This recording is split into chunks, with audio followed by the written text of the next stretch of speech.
Estamos ao vivo. Oi, gente, boa noite a todas, a todos e a todes.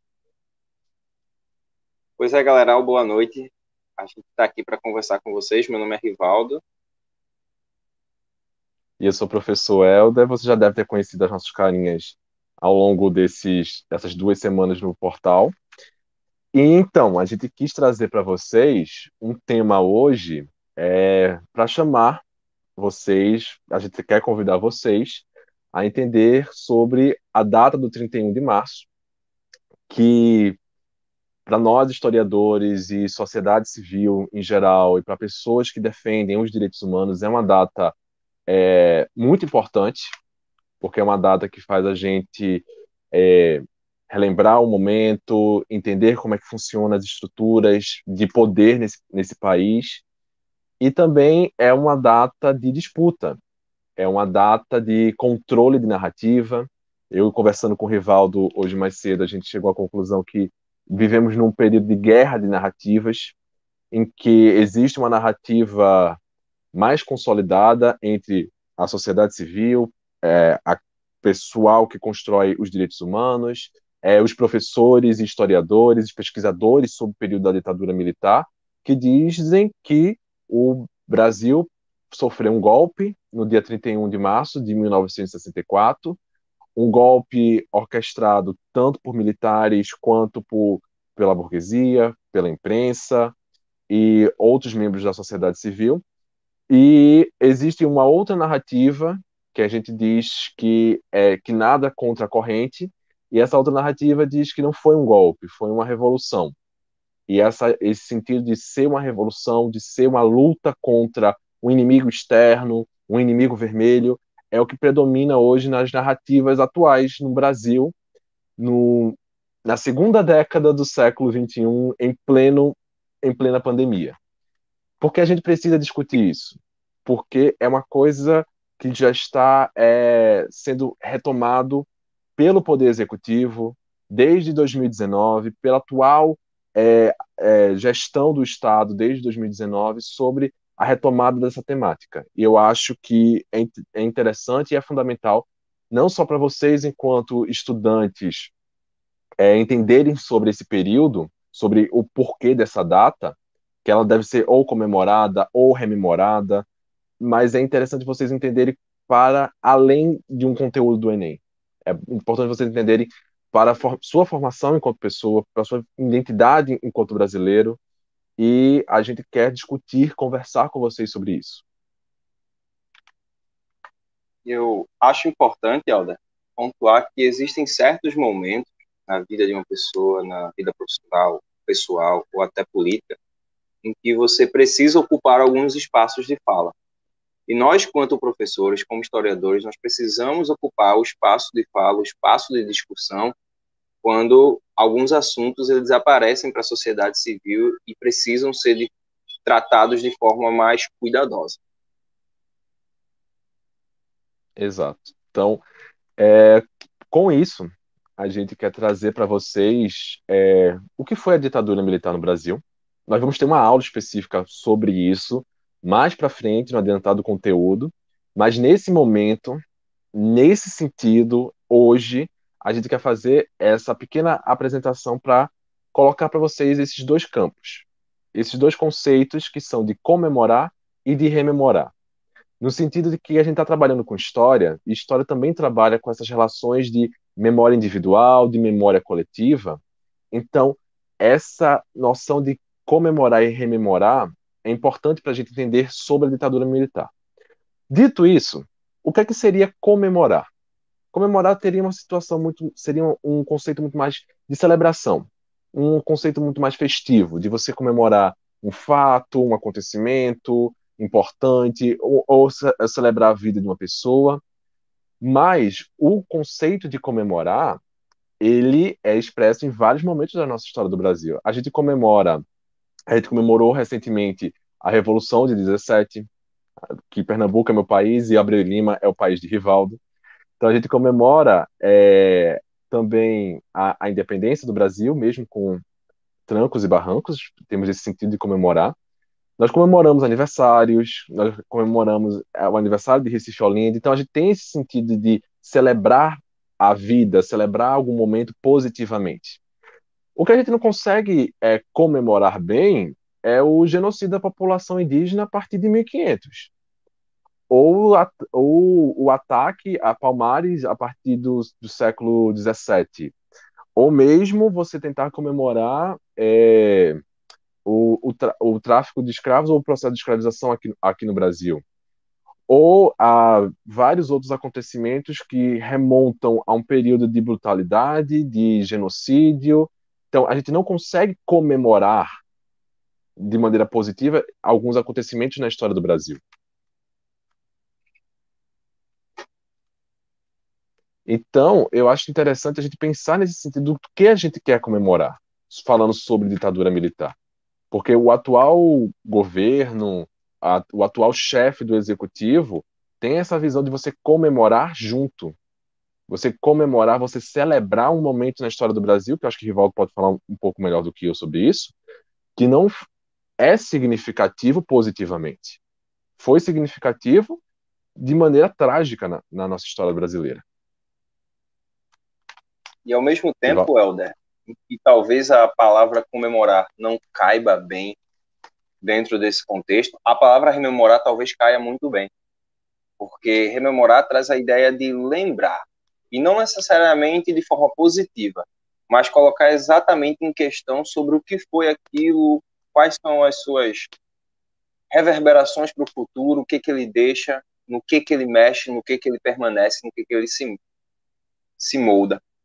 E eu acho que talvez a palavra certa para compreender o período que foi de 64 até 85, os 21 anos de ditadura no Brasil, entender o que foi o dia 31 de março, consequentemente 1 de abril, a palavra certa seja rememorar mesmo.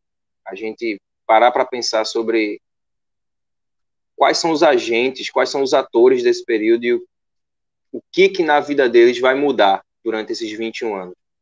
Como a vida dessas pessoas vai ser tocada pelo período da ditadura.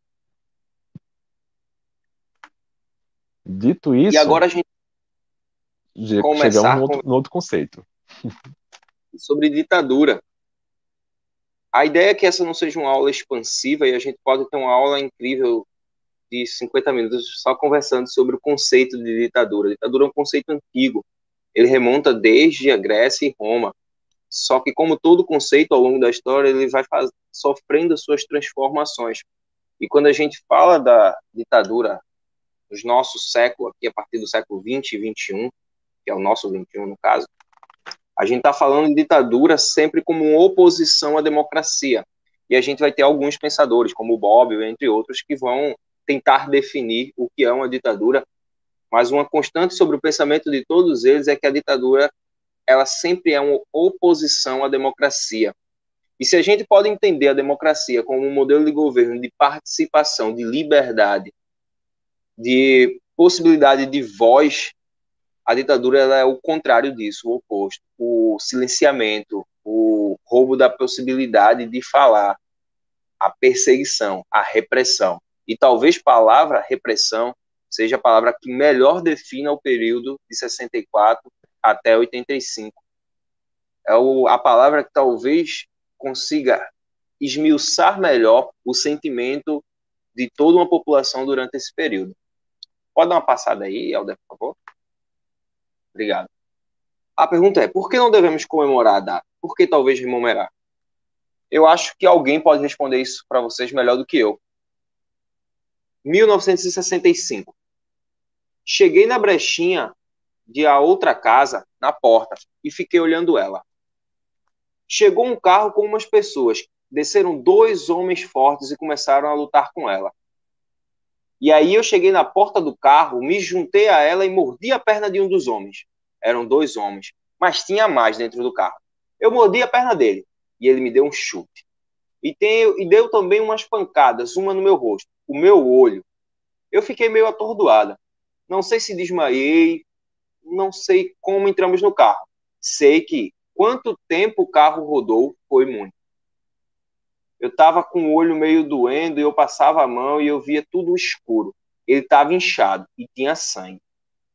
Quando cheguei e acordei, eu estava apenas com uma roupa de baixo. Estava tomando choques porque estava na água. Eu ouvia gritos e vi um objeto que hoje talvez eu diga que seja um alicate. Eu vi quando arrancou unhas. Uma pessoa chegou com botinas e eu estava naquela penumbra e eu não sei nem quem era, eu não estava enxergando. Tinha uma lâmpada muito forte que focava no canto da sala. Eu sei que eu fiquei com muita dor e eu estava dentro de um saco, um cheiro horrível. Que eu não sabia identificar o que era aquilo. Eu estava suja e eu me sujei de tudo que você puder imaginar. Eu passava a mão e só vinha sangue. Eu estava muito machucado. 55 anos é pouco para esquecer. Esse é o relato de Iracema. Iracema é uma menina de 11 anos de idade, moradora do Recife, que vê a sua mãe sendo presa por homens fortes descendo de um carro. E aí, no ímpeto de defender a mãe, como talvez toda criança, ela busca defender a mãe do jeito que pode e ela sofre agressão. A Iracema fala sobre os problemas que ela vai ter, os problemas oculares que ela vai ter. A Iracema é levada para um lugar que ela claramente não compreende qual é. A Iracema sente correntes elétricas passando pelo seu corpo. A Iracema está em uma situação degradante. A Iracema passou a vida inteira, e hoje a Iracema já é uma senhora de idade, e ela diz que mesmo depois de 55 anos, e aí os bons de matemática passam as contas dos 11 anos até mais os 55, e mesmo depois de 55 anos você vai perceber o quanto essa imagem ainda é viva e dolorosa para a Iracema. E para falar sobre o período de 64 a 85, a gente tem que trazer à baila das discussões esse tipo de relato. Esse tipo de história que está marcada não só na memória dessas pessoas, mas no corpo delas, no psicológico. A gente está falando no período onde pessoas foram perseguidas, perderam direitos políticos, pessoas que foram perseguidas e foram presas, pessoas que foram presas e sumiram, e que até hoje a gente não sabe onde elas foram parar. A gente tem pessoas como Iracema, uma criança de 11 anos de idade que só queria proteger a mãe, mas que se viu em uma situação que não era das mais agradáveis. Pode passar, por favor, Helder? E aí tem, né? Qual o perigo do Poder Executivo atual querer comemorar essa data? Eu acho muito pertinente a fala do Helder quando fala que a gente não comemora o genocídio da população indígena com a chegada dos portugueses. A gente não comemora a morte de milhões de indígenas com a conquista dos europeus. Então, para mim, me parece muito confuso, nesse momento, a gente querer comemorar, ou pelo menos grupos terem a intenção de comemorar, um período onde vidas foram marcadas, pessoas morreram, outros, inclusive, continuam mortos dia após dia, pois nunca voltaram para casa, nem sequer o corpo para ser enterrado. A gente está falando de um período onde as pessoas que acreditavam no que acreditavam precisariam guardar. E talvez por isso fique mais evidente na cabeça da gente a ideia de ditadura. Porque as liberdades individuais de dizer que eu sou contra isso, ou que eu acredito em outra forma de governo, não foi oferecida, ao contrário, foi silenciado. Pode passar de novo, Helder? E por que é tão grave o Executivo querer comemorar essa data? Depois vocês dão uma pausa no slide, vocês dão uma lidinha aí, mas vocês vão perceber que fazer qualquer tipo de apologia ao período ditatorial brasileiro, a um regime que não seja democrático, a um regime que não entregue a você a possibilidade de discordar, é crime no Brasil. Não há espaço no Brasil para comemorar a morte dos próprios brasileiros, por qualquer que seja o motivo.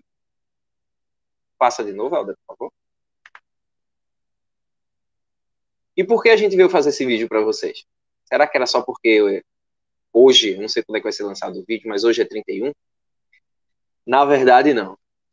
A gente acaba por saber, nesses últimos meses, que o atual governo ele tem a intenção de comemorar o que, para alguns, é chamado Revolução de 64, e não se preocupe, a gente vai estudar sobre isso, a gente vai ver como 64 está mais para 18 de Brumário do que para Revolução. E a gente vai ver, e aí o governo atual ele tem a intenção de comemorar, naquele sentido que a gente falou no início. E aqui a gente acredita que precisa colocar o nosso ponto de que talvez seja para rememorar. Não porque a gente gostaria que acontecesse de novo, mas principalmente para poder dizer que ditadura nunca mais. Pode passar um pouco. Só para encerrar, a gente já bateu o nosso tempo. O Estado brasileiro ele já fez a parte dele em alguns sentidos. Claro que ainda há muito a ser feito, muito a ser feito. É um caminho longo. Caminho esse que, inclusive, nos foi tirado a possibilidade de fazer assim que a ditadura acabou. Mas o ponto é que alguns esforços foram feitos. A gente teve a Comissão Nacional da Verdade, que buscou construir de forma mais evidente, buscando até o meandro das histórias, até o núcleo delas, o que aconteceu com essas pessoas, esses ditos subversivos, esses ditos militantes de esquerda, quem eles eram, o que eles sofreram, aonde eles estão, por onde eles passaram. A Comissão da Verdade, ela lançou livros editados e vocês podem ter acesso a boa parte deles, mostrando que o período ele foi um período extremamente sombrio para quem quisesse discordar, para quem quisesse exercer o seu direito de ser diferente. E pensando no dia 31 de março, acho que a gente precisa sim falar sobre o dia 31 de março, mas não para comemorar, mas para olhar para trás, perceber os erros e corrigi-los de forma que a gente nunca mais sonhe em ter a percepção de um dia viver novamente esse período. Eu acho que isso reflete bem o que a gente queria passar para vocês. E não se preocupem que a gente continua aqui na luta. Helder? E a gente vai aprofundar esse tema muito mais ao longo das nossas aulas. Isso aqui só foi mesmo para vocês entenderem os nossos objetivos enquanto professores, enquanto pessoas que querem construir conhecimento junto com vocês. E eu gosto sempre de retomar a Constituição Federal. Ela não é perfeita, ela não é incrível, ela não abarca tudo que a gente precisa, mas é a nossa Constituição mais próxima do que a gente quer de ideal para o Brasil. Então, se vocês forem analisar, ler direitinho o artigo 5º da nossa Constituição, estão os nossos direitos fundamentais. Todos eles revelados e pautados pela Declaração dos Direitos Humanos, por outras declarações universais construídas durante o período da ditadura, que o Brasil dizia que fazia parte, mas nunca colocou aquilo em prática. Então, a Constituição de 88, com o seu artigo 5º, que traz esses direitos fundamentais, nos dá essa percepção de como é que a gente pode construir melhor um Brasil, tentando superar e olhar para esse passado da ditadura, entendendo como a gente tem que sempre relembrar, sempre ressignificar e sempre ter essa visão de que não foi uma coisa positiva. A gente precisa focar no que podemos melhorar em relação a isso. Por isso que temos a Comissão Nacional da Verdade, por isso que temos pessoas na área dos direitos humanos indo atrás de tentar diminuir o máximo possível qualquer tipo de violação. Então, a nossa intenção aqui é dar um pequeno pontapé para vocês. Vão atrás, vejam o que foi a Comissão Nacional da Verdade, leiam o que foi sobre a ditadura militar, vejam a nossa Constituição Federal. Então, nunca escutem de uma fonte específica que fale sobre o quanto o período foi incrível, o quanto o período foi grandioso, que só pessoas ruins, os cidadãos de bem perseguiam cidadãos ruins. Vejam direitinho cada um desses pontos. E a gente agradece aqui. Obrigado, gente. Até a próxima. Tchau, tchau. Tá.